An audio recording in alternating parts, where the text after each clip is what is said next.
नमस्कार। आज हम एक ऐसी कमाल की कला के बारे में बात करने वाले हैं जिसे सीखने के बाद हमारी खुशी किसी इंसान, किसी नतीजे या किसी भी बाहरी चीज पर निर्भर नहीं रहेगी। क्योंकि असली खुशी नतीजों से नहीं आती, वो तो हमारे स्वभाव से आती है। और आज हम उसी स्वभाव को जगाने का तरीका समझेंगे। ये बातें कितनी जानी पहचानी लगती है ना। अगर नौकरी मिल गई तो खुश हो जाऊंगा, अगर रिश्ते सुधर गए तो खुश हो जाऊंगा, लोग तारीफ करेंगे तो खुश हो जाऊंगा। हम सबने कभी न कभी अपनी खुशी को किसी न किसी बाहरी चीज से ऐसे ही जोड़ा है।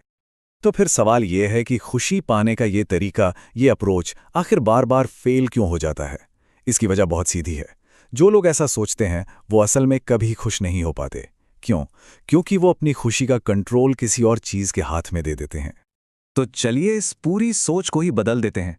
सबसे पहले ना एक बात समझनी बहुत जरूरी है। खुश रहना कोई नतीजा नहीं है, ये एक कला है, एक हुनर है जिसे सीखा जा सकता है, प्रैक्टिस किया जा सकता है। अब जरा इस फर्क को देखिए, ये बहुत बहुत गहरा है।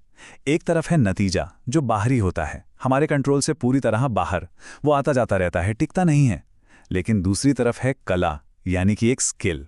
ये अंदरूनी होती है, ये हमारे काबू में होती है, और अगर इसे साध लिया जाए तो ये हमेशा हमारे साथ रहती है।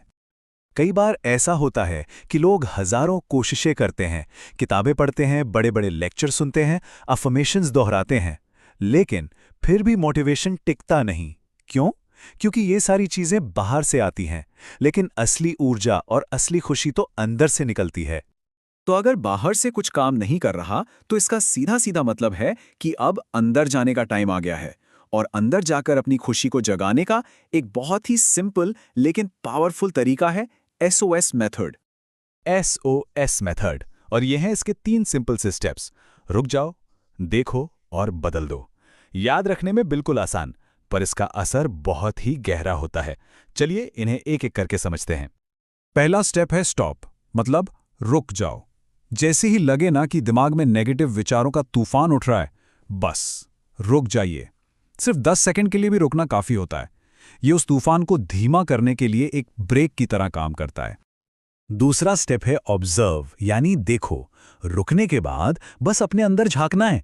इस वक्त दिमाग में कौन सा विचार दौड़ रहा है, कौन सा डर है, गुस्सा है, या फिर किसी चीज की कमी महसूस हो रही है। एक बात याद रखिए, जैसे ही हम अपने किसी विचार को देख लेते हैं ना, उसकी आधी ताकत तो वही खत्म हो जाती है। और अब आता है तीसरा और शायद सबसे जरूरी कदम, शिफ्ट, मतलब बदल दो। अब अपने आप से एक सवाल पूछना है, इस पल में, इस स्थिति में मैं कौन सा बेहतर विचार चुन सकता हूं? ये एक कॉन्शियस चॉइस है, एक सचेत चुनाव। चलिए कुछ उदाहरण देखते हैं। पुराना विचार है, मैं बेकार हूं। इसको बदलना है नए विचार से, मैं सीख रहा हूं।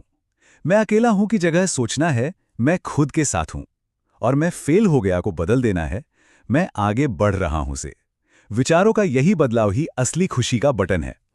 देखिए, SOS मेथड तो एक इमरजेंसी टूल जैसा है, लेकिन असली टिकाऊ बदलाव तब आता है जब खुशी हमारी रोज की आदत बन जाती है। हम अक्सर सोचते हैं कि सफलता हमें खुशी देगी, पर सच तो ठीक इसका उल्टा है। खुश रहने वाले लोग ज्यादा सफल होते हैं। और ये आदत बनाना कोई मुश्किल काम नहीं है। एक बहुत सिंपल सा रूटीन हो सकता है, जैसे सुबह उठते ही 3 ऐसी चीजें लिखें जिनके लिए मन में शुक्र का भाव हो, ताकि दिन की शुरुआत पॉजिटिविटी से हो। दिन में 5 बार गहरी सांसें लें, ताकि तनाव बाहर निकले और शांति अंदर आए। दिन में 3 बार खुद से पूछें, मैं अभी कैसा महसूस कर रहा हूं। और रात में सोने से पहले बस एक थैंक यू ऊपर वाले को कहें।